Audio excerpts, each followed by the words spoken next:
When I was 12 years old, my grandfather, or as I call him, my abuelo, took me to a Spanish bullfight in Madrid. When you attend a bullfight, there's usually two sides of the story.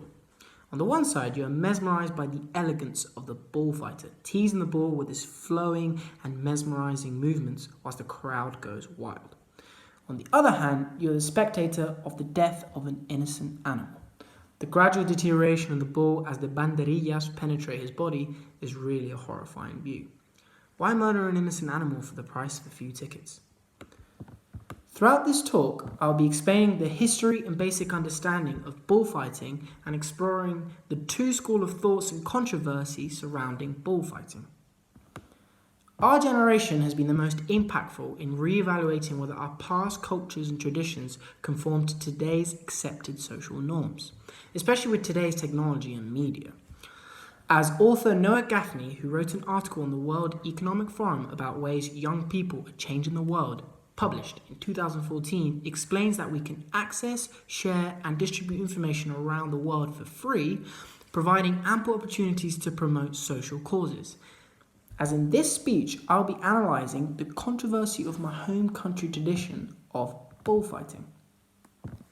I'll begin talking about the beginnings and purpose of bullfighting and understanding how it works.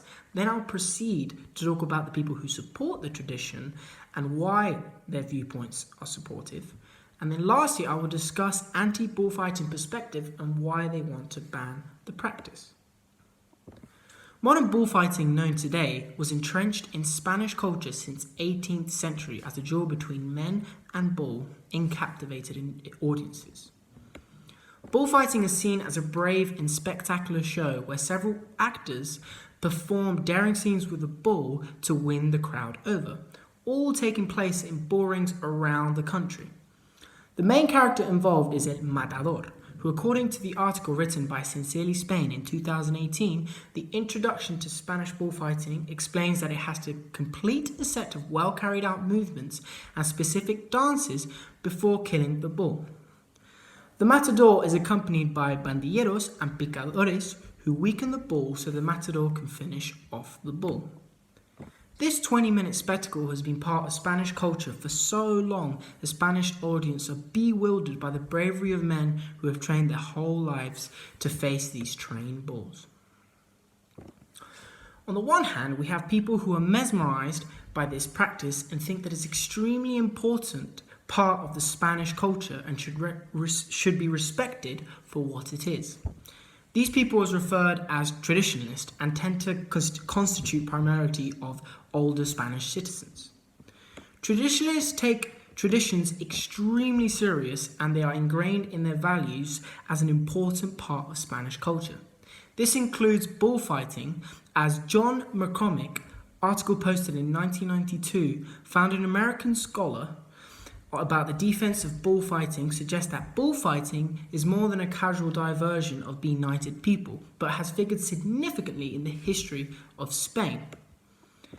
They also don't view bullfighting just a form of entertainment, but refer the connection of risk and dance as an art. As again, Johnny McCormick suggests that bullfighting is an art of performance, like ballet, opera, or theatre, as it demands complicity of many and varied people for success. Lastly, they can counter animal activist opinions by arguing that the bull lives a fulfilling life before the event and does less harm to the animal than activities like industrial farming. Next, we move to the other side of the coin, where we have people who find bullfighting disgraceful and should be banned. These people are referred to as anti-bullfighters.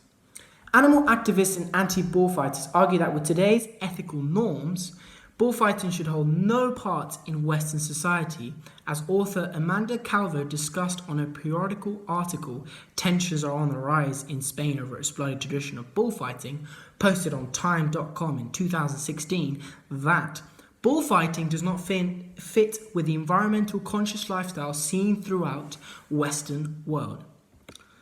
The other factor why they're against bullfighting is that they can't understand why people get pleasure from seeing an animal being murdered.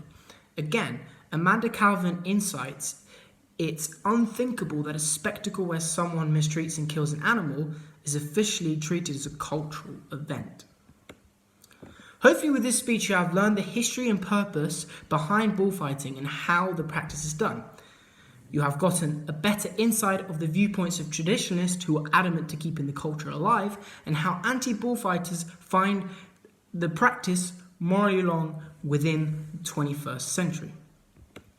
With today's controversies of condemning past cultures, traditions and viewpoints as we strive to become a more ethical society, I hope this speech has informed you about the surrounding controversy of my home country, Spain. Back to the story of the beginning. The rest of the audience believed that the bull displayed the huge amount of courage and entertainment that the crowd gave the bull a standing ovation, and thankfully the bull's life was spared.